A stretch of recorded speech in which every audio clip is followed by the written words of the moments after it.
Hello YouTube, this is Lego Guy. Saya tim maintenance dari East Indian Tackle Company atau East Indian Company. Hari ini saya akan berdiskusikan alat-alat yang dibutuhkan untuk menservis reel secara umum. Dalam pengertian reel yang spinning, bait casting, overhead, dan bait casting. Basic tool yang Anda perlu adalah tweezer. Kalau bisa yang bengkok seperti ini. Mau yang lurus juga boleh, cuma direkomendasi yang bengkok dan yang kualitasnya agak bagus, terutama yang ujungnya presisinya bagus. Nomor 2, precision screw. Ini nomor 4. Ini standar nomor 4. Ini standar plus double O atau 00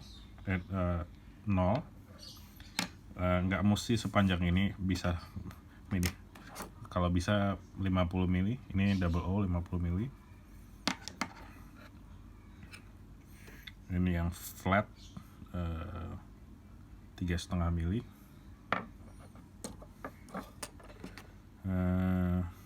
Ini yang flat 2,5 mili, panjang 50 mili cm.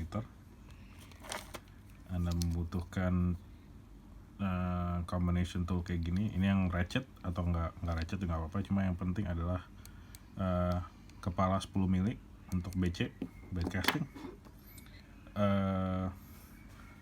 Ada beberapa produk yang menggunakan kunci torque, jadi Anda perlu T8 dan T6.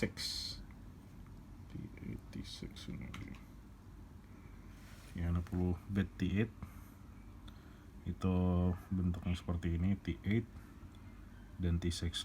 Biasanya kalau nggak T8, T6. T5 jarang saya menemukan, cuma terutama kan T8, T6 sama T10, T10.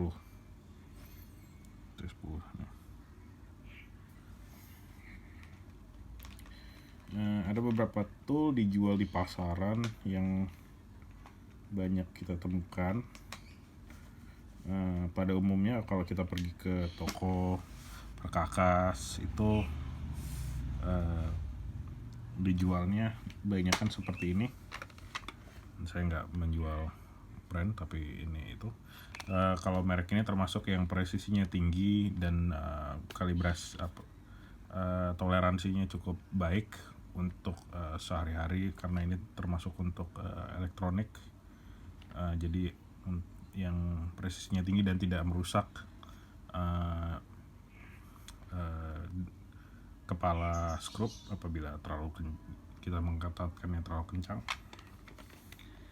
Pilihan lain adalah ini, merek ini. Ini termasuk set dari Torx-Key ini. Ini baik untuk general use kalau kita punya untuk sehari-hari atau perlu kecil. Ini sudah ada Torx-Key-nya, cuma Torx-Key-nya ini terbatas. Saya rasa ini T12, T15, T15, dan ini saya kira ini T10. Iya, Titan. Jadi dengan kunci set ini setidaknya bisa untuk basic maintenance. Hal-hal yang lain perlu ada. Kalau bisa Anda menyediakan tool tray ini atau parts tray. Ini tidak mahal, cuman ya 20.000. Menjaga skrup-skrup yang halus supaya nggak hilang. Kedua adalah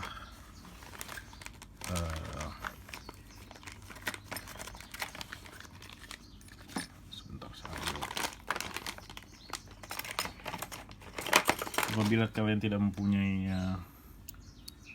socket set seperti ini, yang kepalanya ini saya kira 1/8 kepalanya, Anda bisa menggunakan ini adjustable spanner atau kunci Inggris yang sampai 22 cm atau 20 mili itu udah cukup untuk general purpose.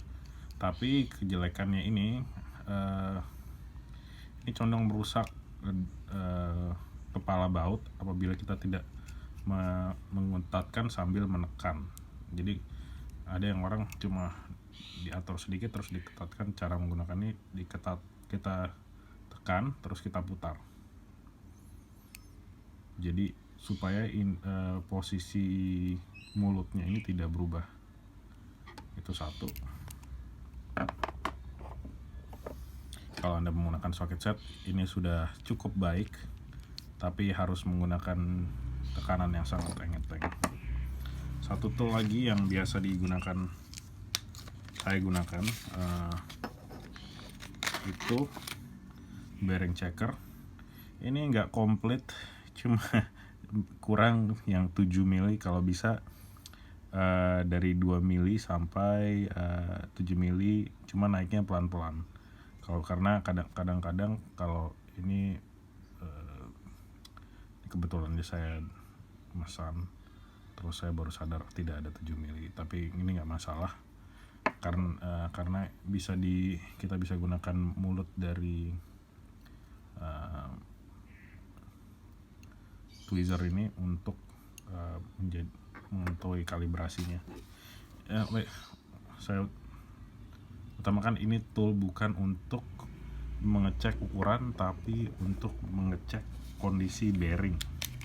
Orang salah mengartikan.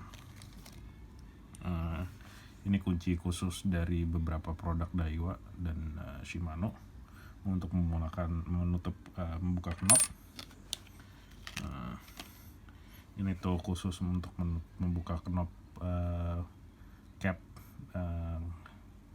handle knob yang bulat. Ini handle knob yang model nut. Satu lagi, apabila Anda memerlukan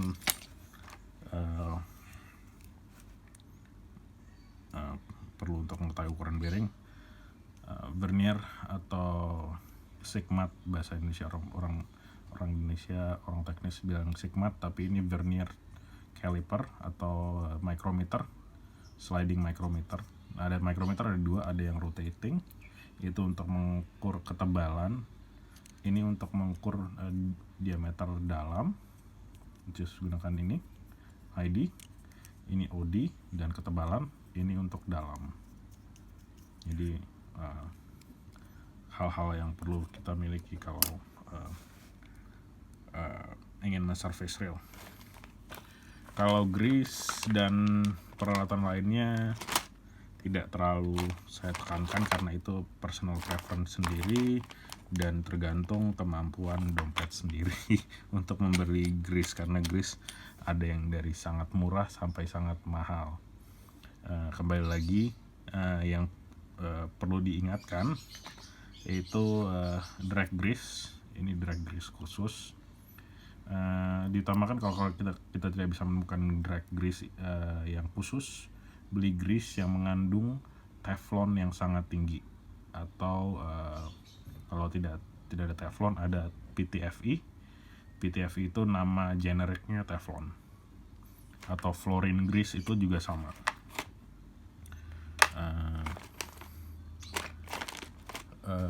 Oli yang bisa dipakai macam-macam, dari mulai yang murah sampai yang mahal. Kembali lagi, apakah kita mau menggunakan grease mahal atau oli mahal, itu kembali kepada kita. Hal-hal yang perlu dihindari saat servis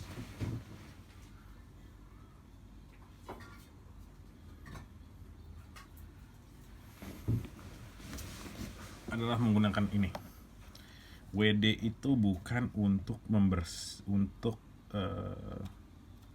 WD itu bukan gunanya untuk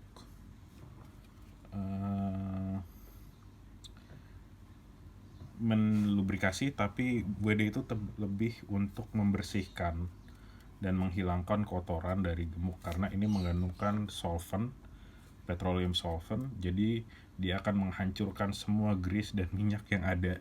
Jadi ini hal yang paling harus kalian hindari saat membersihkan rel. Lebih baik Anda membeli minyak Singer mineral oil daripada menggunakan ini. Untuk membersihkan saja, menghilangkan bekas-bekas produk lama, grease lama, ini sangat efektif dan bisa menghilangkan korosi juga. Satu lagi produk yang menurut saya bisa menggantikan WD-40 dan memberikan sedikit lubrikasi adalah RP7 dari Celis. Ini membersihkan tapi dia tidak menghancurkan semua material, tapi dia tetap memberikan sedikit residu untuk jadi lubricating medium. Jadi ini tidak akan berdampak negatif seperti WD-40. Saya nggak ada masalah menggunakan WD-40 karena WD-40 saya sendiri menggunakan karena makanya di workshop. Satu lagi, apabila Anda ingin flush bearing, ada satu petroleum based product atau produk berbahan dasar minyak atau berdasarkan dari benzin, adalah minyak Zippo. Minyak Zippo ini digunakan untuk flush bearing. Jadi Anda tinggal mencari kontainer seperti gini dengan tutup, Anda beri sedikit, Anda masukkan bearing yang kotor, lalu Anda biarkan kira-kira sejam 2 jam, itu untuk menghilangkan sisa minyak atau grease yang ada di dalam bearing. Apabila Anda ingin melihat bearing Anda berputar kayak nggak ada hari esok, atau berputar dengan smooth tapi berisik, gunakan itu. Kalau Anda merasa itu, bisa menggunakan ini. Ini spray oil, bukan spray grease. Spray grease ada lagi dan fungsinya beda lagi. Cuma ini apabila Anda sudah menggunakan ini, Anda harus dan wajib melubrikasi bearing setiap kali atau sebelum Anda memancing, karena akan coatingnya sangat tipis. Jadi apabila terkena air asin atau masuk pasir sedikit, itu tidak akan bearing akan lebih cepat rusak. Apabila Anda menggunakan bearing yang tidak tercoating atau menggunakan bahan dasar stainless ball, stainless race, atau stainless retainer. Jadi itu saja hal-hal yang saya gunakan dan sharing saya selama 20 tahun mancing, menggunakan piranti atau tackle yang bisa dibilang cukup canggih, karena pada dasarnya mancing kita bisa menggunakan benang dan botol aqua. Jadi ini adalah sedikit sharing peralatan yang saya gunakan. Apabila teman-teman pemancing Indonesia ingin tahu, ingin ada masukan, silahkan tinggalkan komen. Peralatan ini Anda tidak harus menggunakan merek yang digunakan di sini, tapi digunakanlah peralatan tool sebaik kemampuan kantong Anda, karena pada ujung akhirnya apabila mancing itu saya rasa wajib menyenangkan, tidak menyusahkan. Apabila kita harus meminjam atau membuka KPR untuk service maintenance, itu sudah sangat bodoh saya bilang. Jadi karena keep it simple dan keep it fun aja mancingnya, karena ini cuma buat refreshing kita bukan hidup dari sini. Saya sedikit mau sharing peralatan-peralatan yang saya gunakan. Jadi sekian sobat mancing Indonesia dan dunia. Semoga Anda mendapat ilmu tambahan dari saya. Terima kasih.